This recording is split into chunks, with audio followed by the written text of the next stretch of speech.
Buongiorno e grazie di essere intervenuti già da stamattina a questa, spero, lunga, senz'altro, ma anche interessante rassegna di musica attiva che noi diamo inizio per la terza volta, facciamo la terza edizione, iniziamo adesso. Quindi voi siete un po' quelli che creano il rodaggio della macchina che durerà, quanto dura?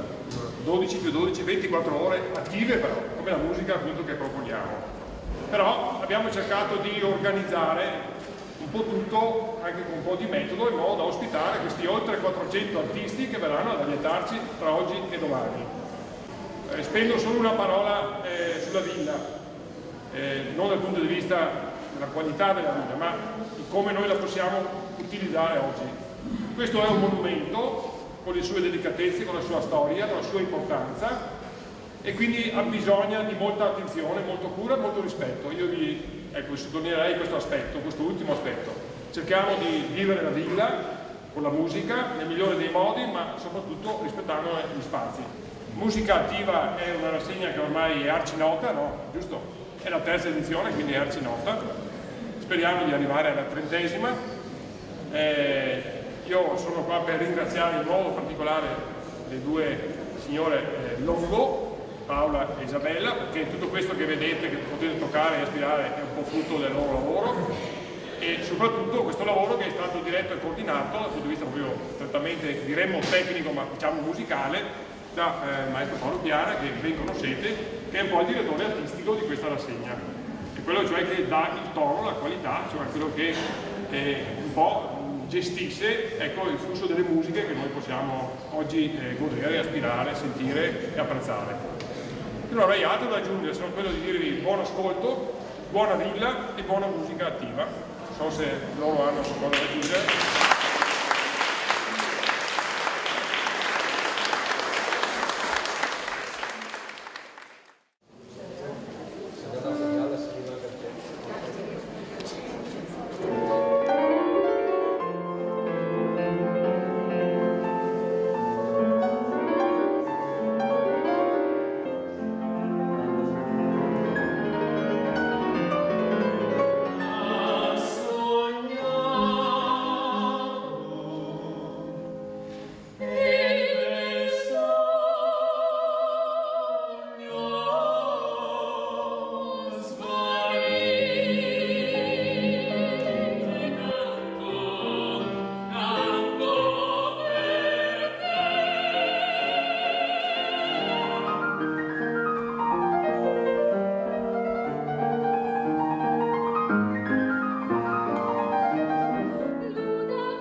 ragazzi si può confermare quello che abbiamo detto all'inizio, cioè ci vuole veramente una grande passione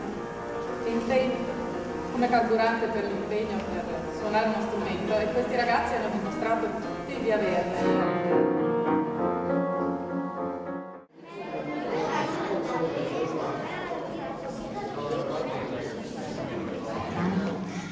A voi, piccoli grandi artisti, grazie per essere con noi a festeggiare, e grazie soprattutto ai vostri genitori che hanno accolto questa opportunità e che vi hanno regalato la possibilità di poter godere di questa passione per la musica.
evento importantissimo, ringrazio Paolo Piana di averci invitato